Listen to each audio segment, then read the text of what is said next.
नमस्कार मित्रांनो, मुद्दाचं बोला या यूट्यूब चॅनलमध्ये तुमच्या सर्वांचं हार्दिक स्वागत.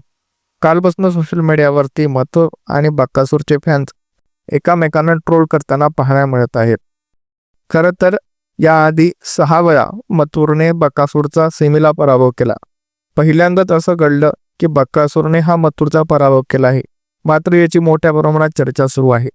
स्वतः बकासूरचं नियोजन करणारे साळुंकी मामा यांनी सांगितलं की पहिल्यांदाच असं घडलं की बकासूर हा मथुरच्या सेमीमध्ये आला आणि तेव्हा बकासूरने त्या सेमीमध्ये आतापर्यंत फायनल मध्ये आपण सेमीमध्ये आपण आतापर्यंत मथुरचे त्या सेमीमध्ये पहिल्यांदा असं झालंय की बकासूर विजय मिळवला.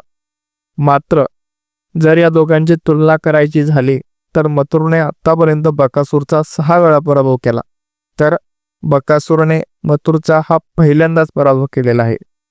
त्या हिशोबाने जर पाहायचं झालं आणि तुलना जर करायची झाली तर मथुर हा कधीही बकासूरला वरचढ ठरेल. आणि त्याचं कारण हेच आहे की आतापर्यंत मथुरने बकासूरचा सेमीला 6 वेळा पराभव केलेला आहे. याविषयी तुम्हाला काय वाटतं कमेंट बॉक्समध्ये नक्की सांगा. मनपूर्वक धन्यवाद.